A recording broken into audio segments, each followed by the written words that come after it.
একটা ব্যাপার আসছে, আমি একটু কাছে এসে থাবা দিন। হ্যালো এভরিওয়ান, কি অবস্থা সবার, কেমন আছেন সবাই? আই হোপ সবাই ভালো আছেন অ্যান্ড সুস্থ আছেন। তো আমিও কিন্তু ভালো ছিলাম এত সময়, কিন্তু এখন আর ভালো নাই, কারণ আমি ভীষণ টায়ার্ড। আমার ফেসের অবস্থা দেখুন একদম শেষ, আমার ফেস নাই বললেই চলে। কারণ আমি এখন আছি খুলনার বড় কাঁচা বাজার যেটা বলে, এখানে আছে কাঁচামালের আড়ত। আর আড়তে আসছি আমি আজকে। আড়তে কি জন্য আসছি? তরমুজ নিয়ে আসছি সেই দুপুরবেলা। আর আড়তের অবস্থা এতটাই খারাপ, আজকে কোনো ব্যাপারই নেই, যার জন্য আমার এখন লেট হচ্ছে। আমরা আসছি সেই দুপুরবেলা থেকে আমরা বসা ঘুরে ফিরে বেড়াচ্ছি, ঘুরতে ঘুরতে পায়ে অলরেডি ব্যথা হয়ে গেছে। অবশেষে মানে মনে ভাবলাম যে আপনাদের একটু দেখানো উচিত যে আড়তে কীরকমভাবে মাল সাজানো থাকে বা কেনা বেচা হয়, সেটা আপনাদের একটু তুলে ধরার চেষ্টা করবো। কারণ সবাই অনেক কৃষক আছে যারা ক্ষেত থেকে মাল বিক্রি করে দেয় ব্যাপারীদের কাছে, আড়তে কীভাবে মাল বিক্রি হয় তারা মনে হয় আজ পর্যন্ত জানেও না।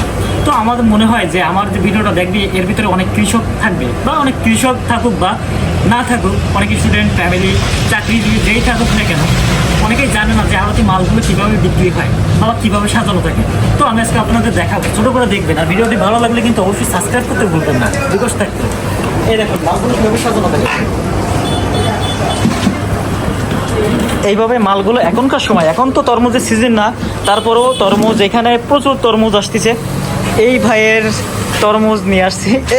ভাই লজ্জা পেলে তো চলবে না, লজ্জা কেন পাচ্ছেন? ভাই কিন্তু লজ্জা পেল, কারণ কি আমি জানি না।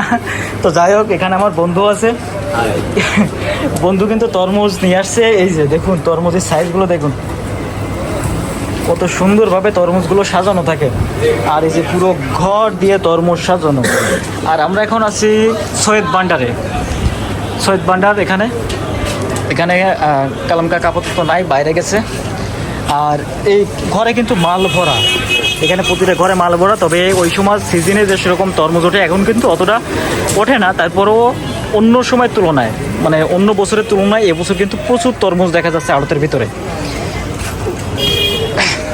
আপনারা হয়তো বা অনেকেই আড়ত থেকে তরমুজ কেনেন না কেন, তরমুজ কিন্তু বুঝবেন না।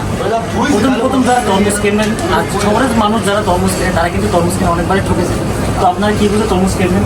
তরমুজটা হাতে নেবেন, এরকম আস্তে আস্তে থাবা দিলে একটা সাউন্ড বের হবে, এমন সাউন্ড বের হবে মানে একদম মধুময়। ভিতরে মনে হবে যেন ভিতর থেকে একটা ব্যাপার আসছে। আমি একটু কাছে এসে থাবা দিন। এই তরমুজটা কিন্তু পাকা তরমুজ, সাউন্ডটা মাথায় রেখে এরকম সুন্দর দেখে থাবা দিয়ে একটা চাপ দিয়ে তরমুজ বুঝতে পারবেন। কিন্তু অনেক ব্যাপারই কিন্তু আপনাকে এরকমটা করতে দেবে না, যারা করতে না দেবে তাদের থেকে তরমুজ নেবেন না। আর ডাইরেক্টলি কেটে যদি নিতে পারেন তো সেইটাই সুবিধা।